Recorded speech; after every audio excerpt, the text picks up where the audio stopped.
Mr. President, Mrs. Trump, it is with great pleasure that my wife and I welcome you to Windsor Castle on this, your second state visit to the United Kingdom.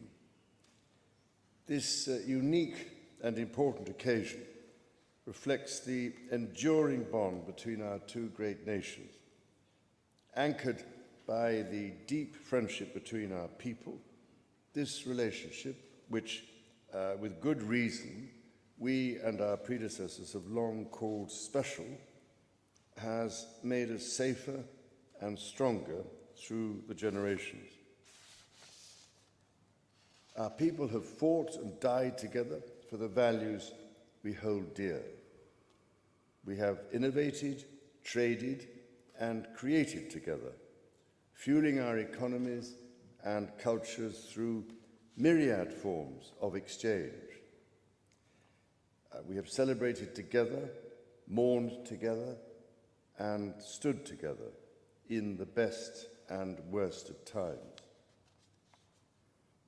Mr. President, as we approach the 250th anniversary of the Declaration of Independence next year, it is remarkable to think just how far we have come. I cannot help but wonder what our forebears from 1776 would make of this friendship today. The rebel commander and pioneering First President George Washington famously vowed never to set foot on British soil. And my 5 times great-grandfather, King George III, for his part, did not spare his words when he spoke of the revolutionary leaders. Today, however, we celebrate a relationship between our two countries that surely neither Washington nor King George III could possibly have imagined. The ocean may still divide us, but in so many other ways, we are now the closest of kin. Mr. President, you have spoken of your pride in your British roots. In fact, not only have you set foot on British soil twice in the last 2 months alone, but I understand that British soil makes for rather splendid golf courses. Now, for my part, I have always admired the ingenuity of the American people and the principles of freedom which your great democracy has represented since its inception. Throughout my life, from the very first visit to the United States in 1970, and over 20 visits since that time, I have cherished the close ties between the British and American peoples. In fact, had the media succeeded in the 1970s in their own attempt at deepening the special relationship, I myself might have been married off within the Nixon family. Mr. President, from York to New York, from Birmingham, England to Birmingham, Alabama, we are united by a common language and shared heritage. The many thousands of people from each of our countries who have made the other their home have enriched our societies immeasurably, a fact that gives me the greatest pride. Our cultural connections too continue to flourish, with our actors, musicians, writers and television presenters prospering in the hearts of transatlantic audiences. Today, our alliance spans every field of endeavour and shows vast potential for growth. The United Kingdom was your partner in the first trade deal of your administration, Mr. President, bringing jobs and growth to both our countries. And no doubt we can go even further as we build this new era of our partnership. Our two nations have an exceptional legacy of shared discovery. Together, we laid the foundations of nuclear science, mapped the human genome, and built the internet, upon which all contemporary commerce, communication, and defense is based. Together, our scientists and engineers are shaping the world of tomorrow, not least with new partnership agreements on technology and the prosperity that stands to bring. Our countries have the closest defense, security, and intelligence relationship ever known. In 2 world wars, we fought together to defeat the forces of tyranny. Today, as tyranny once again threatens Europe, we and our allies stand together in support of Ukraine to deter aggression and secure peace. And our AUKUS submarine partnership with Australia sets the benchmark for innovative and vital collaboration. The successes of the British Redcoats and of George Washington's Continental Army today stand shoulder to shoulder, brothers and sisters in arms, protecting the freedoms we both cherish. Our countries are working together in support of crucial diplomatic efforts, not least of which, Mr. President, is your own personal commitment to finding solutions to some of the world's most intractable conflicts in order to secure peace. In striving for a better world, we also have a precious opportunity to safeguard and to restore the wonders and beauty of nature for the generations who follow us. We share the ambition and determination to preserve our majestic lands and waters, above all, to ensure that we have clean water, clean air, and clean food. Our legacy for the next 250 years and beyond is to ensure that our children, grandchildren, and those who come after them can experience the awe and magnificence of the natural treasures found in the countryside, on the coasts, in the seas, and in the national parks established by your predecessors and mine. Mr. President, Mrs. Trump, the bond between our two nations is indeed a remarkable one. Forged in the fire of conflict, it has been fortified through our shared endeavours and burnished by the deep affection between our people. Tested time and again, it has borne the weight of our common purpose and raised our ambition for a better world.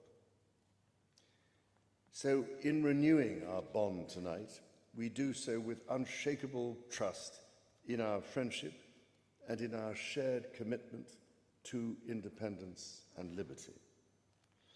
Therefore, as we celebrate this unparalleled partnership, allow me to propose a toast to President Trump and the First Lady, and to the health, prosperity, and happiness of the people of the United States of America.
Majesty.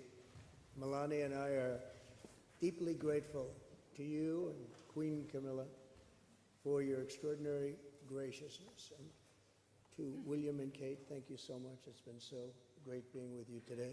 Thank you very much. Appreciate it. It's a singular privilege to be the first American president welcomed here. And if you think about it, it's a lot of presidents, and this was the second state visit, and that's the first, and maybe that's going to be the last time. I hope it is, actually. But this is truly one of the highest honors of my life. Such respect for you and such respect for your country. For many decades, His Majesty the King has epitomized the fortitude, nobility, and the spirit of the British monarchy and the British people. He's dedicated himself to preserving the glory and unique character of this kingdom, restoring life to the rivers and streams, supporting the works of its artists and composers, planting trees and gardens in its countryside. And I just visited one of the most beautiful I've ever seen that you just completed, and protecting the architectural integrity of cities, villages, and towns. He has uplifted the poor, cared for rural farmers, and tended to wounded veterans like nobody else. I'll tell you that I just stood in line and shook about 150 hands, and the king knew every single person and every single company, and some of them had bad names like XYZ-Q3, and he knew every one of them, or at least I think he did, because nobody was complaining. I was very impressed with that. But I just want to say that His Majesty has also raised a remarkable son in His Royal Highness Prince of Wales. Really amazing. We've gotten to know you, and I think you're going to have an unbelievable success in the future. Melania and I are delighted to visit again with Prince William and to see Her Royal Highness Princess Catherine, so radiant and so healthy, so beautiful. It's really a great honor. Thank you. Many years ago, His Majesty opened his archives to a biographer. Among the documents was a letter from 1993 in which he described the patriotism and guided his many projects. He wrote that he was, quote, entirely motivated by a desperate desire to put the great back into Great Britain. In the finest tradition of British sovereigns, he has given his whole heart, everything he's got, to those parts of Britain that are beyond the realm of mere legislation. It's not easy, but which define its essence and its virtue, its harmony, and its soul. It's an amazing calling, and there's nobody that's answered that calling like you have. A fifth of all of humanity speaks, writes, thinks, and prays in the language born on these isles and perfected in the pages of Shakespeare and Dickens and Tolkien, Lewis, Orwell, and Kipling. Incredible people, unbelievable people like we have rarely seen before, probably won't see again. The lion-hearted people of this kingdom defeated Napoleon, unleashed the Industrial Revolution, destroyed slavery, and defended civilization in the darkest days of fascism and communism. The British gave the world the Magna Carta, the modern parliament, and Francis Bacon's scientific method. They gave us the works of Locke, and Hobbes, Smith, and Burke, Newton, and Blackstone. The legal, intellectual, cultural, and political traditions of this kingdom have been among the highest achievements of mankind. There's really never been anything like it.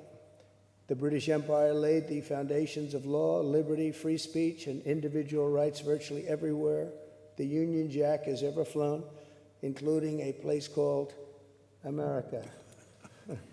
You know that place very well, don't you? His Majesty spoke eloquently about the bond which inspired Sir Winston Churchill, and the bust is in the Oval Office right now, the beautiful bust of Winston Churchill, to coin the phrase special relationship. But seen from American eyes, the word special does not begin to do it justice. We're joined by history and fate, and by love and language, and by transcendent ties of culture, tradition, ancestry, and destiny. We're like two notes in one chord, or two verses of the same poem, each beautiful on its own, but really meant to be played together. The bond of kinship and identity between America and the United Kingdom is priceless and eternal. It's irreplaceable and unbreakable, and we are, as a country, as you know, doing unbelievably well. We had a very sick country 1 year ago, and today, I believe we're the hottest country anywhere in the world. In fact, nobody's even questioning it, but we owe so much of that to you and the footing that you gave us when we started. Together, we've done more good for humanity than any two countries in all of history. Together, we must defend the exceptional heritage that makes us who we are, and we must continue to stand for the values and the people of the English-speaking world, and we do indeed stand for that. On behalf of all Americans, I offer a toast to one of the great friendships, to two great countries, and to His Majesty, King Charles III, a very, very special man, and also a very, very special queen. Thank you very much. Thank you. Thank you very much. It's a great honor to be with you.